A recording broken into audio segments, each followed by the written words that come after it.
All right, for this week, we're focusing on a particular category of breast cancer that's described as HER2 positive breast cancer. And HER2 refers to a receptor that has a bit of an odd story. So the name HER stands for human epidermal growth factor receptor 2, which is kind of odd because while HER2 has the shape and structure of a receptor, exactly what we would expect to see, it lives on the cell membrane of cells. It can be activated, but what's weird is it doesn't actually have a known ligand, meaning a molecule that binds to and activates the receptor. So it got its name, human epidermal growth factor receptor, because it has a very, very high similarity to other receptors that are in that EGF, epidermal growth factor receptor family. But no one has ever actually found a specific molecule or ligand that binds to HER2, and they've kind of given up on this point, assuming that there just isn't one. And so it appears to be dependent on concentration. When HER2 and other receptors in the category like HER3 and 4 increase enough in quantity and there's high enough expression, they can bind to each other. And in order to turn them on, you have to have a pair. The receptor falls into a category of receptors that I'll talk about in a minute that absolutely require that pairing. It's called dimerization. A dimer just meaning two of the proteins come together and take on their active form, and then they can activate the cell signaling pathway, right? PA3 and AKT, and the details of this aren't a big deal other than to note that they end with activation of cell cycle, cell division, proliferation. So in tumors where cells upregulate HER2, that increases the rate of cell division and is considered one of the main drivers of what fuels cell growth in these cancers. And so it's considered an oncogene because either abnormal activation or just general increased expression, right, higher copy number of the receptors on the cell surface can drive tumor growth. So the category that I was mentioning, HER2 is categorized as an RTK, or a receptor tyrosine kinase. And all that really means is that the receptor is actually made of two separate proteins. So copy number 1, copy number 2. They can be two copies of the exact same protein like HER2, or two copies of very similar proteins, like one could be a HER2 and one could be a HER3. But they have to match enough that they can dimerize. And typically that happens when whatever their ligand is, like this growth factor, is present and binds, bringing both of the two copies together. And what that does is it turns on the kinase activity of those receptors. So a quick review, remember a kinase is any enzyme that's capable of phosphorylating its target. In this case, this is called autophosphorylation because these two copies of the receptor effectively phosphorylate each other. So the little P's being added here are phosphate groups, and they're transferred from ATP molecules. So these proteins effectively take an ATP, which remember is adenosine triphosphate, and hands off one of the phosphates to the receptor, activating it, right, spitting out a DP as a result. Okay, so if you get enough of these HER2 receptors that they start binding to each other, phosphorylating, and activating themselves, the consequence is we're turning on that cell division pathway, which for a tumor is obviously the exact opposite of what we want, driving more cell growth and increasing the size of the tumor. All right, so to stop this process, a handful of different drugs have been developed that target HER2. The one that we're going to focus on mostly today is this Pyrotinib, which isn't actually shown here, but it fits into the same mechanistic category of all these other drugs that end in INIB because they share a mechanism. So there are a few different ways that we could go about blocking HER2. One that we'll see pop up later is you can use antibodies that target HER2 on the cell surface because if the antibody binds HER2 and the tumor cells are enriched in HER2, the hope is that that attracts immune cells, right, phagocytic cells like neutrophils and macrophages that will recognize that antibody binding and target those tumor cells. That can be a little bit of a dangerous game to play because HER2 is found on non-tumor cells. It's just dramatically upregulated in cancer cells. So you'll get more of an effect with that mechanism than you will on healthy cells, but it's not absolute by any means. The other mechanism is these, so all the NIB inhibitors are small molecule drugs that specifically target the tyrosine kinase part of the receptor. So remember, this is an RTK, a receptor tyrosine kinase. The extracellular portion out here is effectively the receptor part, which I know doesn't really make sense for HER2 because it's not actually a receptor and doesn't really bind a ligand, but that's the part that resembles a receptor anyway. The TK, the tyrosine kinase part, that is the interior because that is the area where those phosphates will be attached once activated. And the mechanism of effect is these drugs, like Pyrotinib, they specifically block the ability of the tyrosine kinase portion of the receptor to bind ATP. And if you can't bind ATP, then you can't get your phosphate that's needed to phosphorylate the receptor and activate it. And so the goal is, even if there are a lot of HER2 receptors in the cell surface, if we prevent their ability to use ATP, they won't be turned on and we won't get a cell signaling response. All right. And this shows a bit more clearly how much nuance there is in all of this. So this is a representation of a crystal structure of the tyrosine kinase domain of an RTK. And there are a handful of different mechanisms. You can have drugs that bind outside of that ATP binding site and just change the shape of the receptor. You can have some that bind the ATP binding pocket and compete with ATP for binding. You can have some that have an allosteric effect, which means they don't directly compete, but they change the shape of the binding pocket enough that ATP won't bind. In the end, any of these mechanisms can lead to an inactivation of the receptor, which is the end goal. Now, remember in all of this, tumors don't just stop mutating once they become tumors. The mutations keep piling up. And so part of the problem with these drugs is, okay, you treat with one drug, you might kill 99% of tumor cells, but if one of them happened to have a mutation in HER2 that interfered with the drug's mechanism, it's not going to work anymore. And that's part of what favors the argument of using these drugs in combination as much as possible to try to kill off those cells before they develop resistance to whatever drug's being used, and then come back with even more mutations later. All right, so we got a mechanism nailed down. The next question is, how well does this Pyrotinib drug work in a clinical setting? So I've got a more specific clinical trial that we're going to go through in a minute. But to start off with, this was a meta-analysis that was released recently looking at the effect of Pyrotinib on its own, just used as a standalone therapy. And each of these is a different clinical trial that was conducted between 2019 and 2021, so fairly recent. And the interesting aspect of this is the hazard ratio. So as a quick reminder from our stats coverage, in a hazard ratio, 1 is defined as no effect. And in this case, the effect is, or the measurement is progression-free survival. And so if the study landed exactly on 1, then that effectively just means that nothing happened. It would be no different than treating with a placebo, so no benefit but no harm.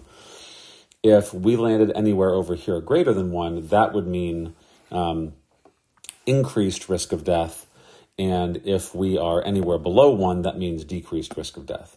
And so you can see pretty much universally, we get a clustering of all of our trials fairly far to the left, below 0.5 on average, which means we're having showing a significant decrease in mortality. All right, now, as with any cancer therapy, as soon as you find that an individual treatment is effective, the next step is almost always to combine it with another known effective therapy, because especially if they work by different mechanisms, like I was saying before, you have the chance to target your cancer before more mutations pop up, right? And that way you hope that drug A kills some of the cells that are resistant to drug B and vice versa, so that you have a better chance of completely eliminating the tumor rather than just getting rid of those 99.9% and leaving the 0.1% to come raging back with their resistant mutations that a single drug wouldn't be able to tackle.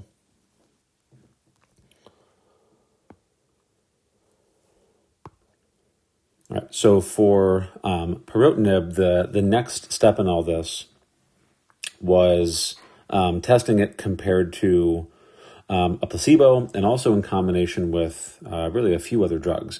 So this is a fairly recent clinical trial that just came out, less than a year ago, like last 6 months. And they used it in combination with trastuzumab, which, remember, anytime you see MAB on the end of a drug, that tells you that you're dealing with a monoclonal antibody. And they also added this docetaxel, which has a completely different mechanism that's unrelated. And so before I move on too far, just a quick recap of what those drugs are doing. Trastuzumab, right, that is one of these monoclonal antibodies. It's binding to the cell surface. And so they're really attacking HER2 from both angles. They're using the antibody-based drug to attract phagocytic immune cells, while our small molecule inhibitor is inside the cell trying to inactivate any receptors that are present. So let's turn off the receptors that are there and use them as a signal to attract immune cells and go after the cancer from that angle. All right, docetaxel, completely different mechanism of effect. It is a microtubule polymerization inhibitor that has nothing to do with HER2. But remember, HER2's effect is to stimulate the cell cycle. And one of the critical aspects of the cell cycle during mitosis is that chromosomes have to be separated. And microtubules that are being drawn as these sort of gray strands, microtubules are like the ropes or the threads that attach to chromosomes and separate them during cell division. And so this is a much more generalized small molecule chemotherapy that targets all dividing cells. It's not HER2 specific, but it's known to be somewhat effective, and they're using it at a moderate dose to try to slow cell division and sort of poison those cancer cells in addition to the HER2 targets that we're going after. Okay, so our strategy here is they are testing this as a first-line treatment, meaning these are not patients that have already failed another treatment. This Pyrotinib has been shown to be effective at this point, and so there's really no reason not to use it in favor of another strategy. We're just trying to find out if it works even better in combination with our antibody therapy and our more generalized chemo. So they recruited 590 female patients, and since it's first line, previously untreated, and they're HER2 positive. So that required taking a biopsy and testing for the expression level of HER2 on these cells to see if they meet the threshold required to categorize them as HER2 positive. All right, and from there, we're going to randomize. That's probably better illustrated in this flowchart. So this is the number of patients that were screened, which we assume initially had breast cancer of some sort. Those that were included met the criteria of having breast cancer, not having previous treatment, and being HER2 positive. Those that were excluded either bailed on the study on their own volition, or they just didn't meet the criteria, which most likely means they had breast cancer, but it wasn't HER2 positive, and so it didn't meet the criteria, and we wouldn't expect those therapies to have a meaningful effect if HER2 wasn't the driver behind the growth. Okay, so once we have our 590 individuals that do meet the criteria randomized into two different groups, and the two groups, so group A received the Pyrotinib, the monoclonal antibody, and the docetaxel microtubule inhibitor. The other group, interestingly, they still received the monoclonal antibody and the docetaxel, they did not receive the pyrotinib. And so we're really not looking at the combination of all three drugs versus nothing, which would be horrifically unethical because we know that we have drugs that work. And so we're not going to withhold treatment altogether from these patients. But we will compare 2 out of the 3 treatments versus all 3 in combination to try to isolate the effect of the pyrotinib itself. Right? And then we follow these patients through until something happens. They either continue showing progression, they go into remission. Very, very few actually died, which is fortunate. Only 3 patients total in both groups, or they decide to remove themselves from the study for whatever decision. That's consent withdrawal, which was also fairly rare. Okay, so big picture summary of the effects. Our hazard ratios for our treatment are pretty good. So with and without, meaning with and without previous trastuzumab, the antibody, showed a pretty significant difference, right? Better hazard ratio, significantly less than 1 with previous treatment. But the most interesting outcome in all of this is comparing the pyrotinib to placebo. So notice here, this isn't a hazard ratio.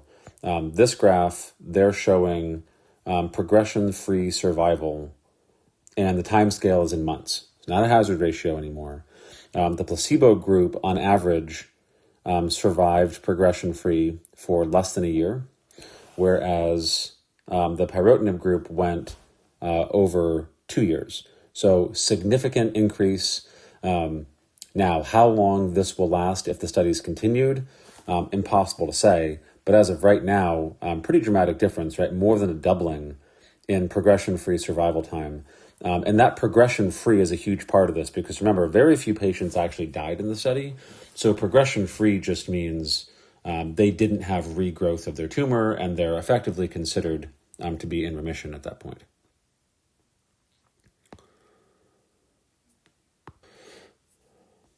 Okay, so another way of representing this is with a curve, again, that shows progression-free survival.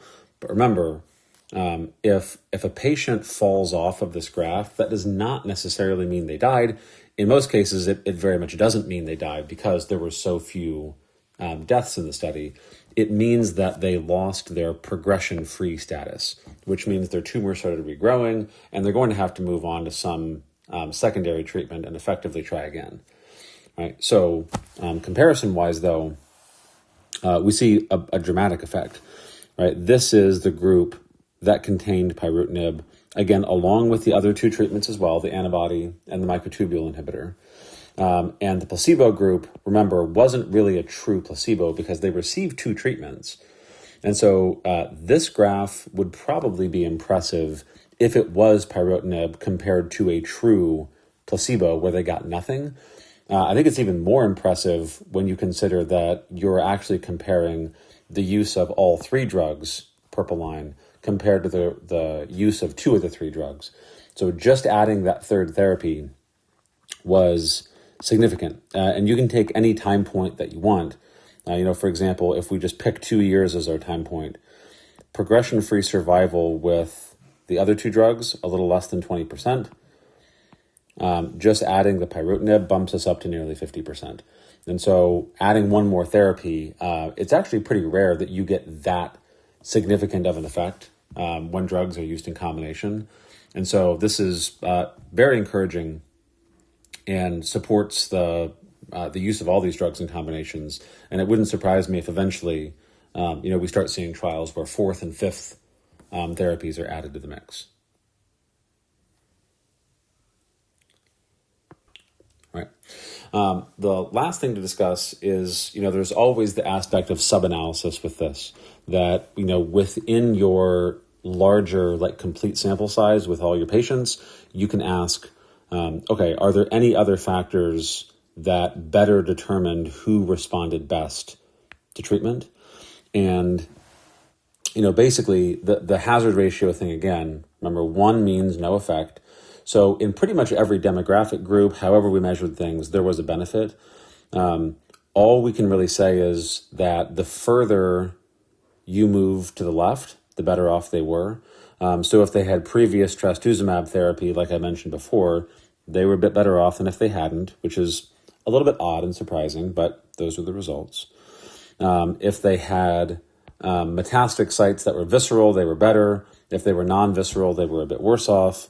But everyone improved, and so none of these really show any reason to try to remove this drug based on any of these screening parameters. It actually shows that it worked almost universally well in all of the sub-demographics that they measured, which is encouraging. And so my takeaway from this is any patient that shows HER2 positive screening, meaning increased expression on the cells in their tumor, should probably immediately be put forward to be a candidate for this drug, because no other variable or underlying condition seems to rule it out as an effective therapy. Okay. All right, that's what we've got. Look forward to talking about it more with you soon.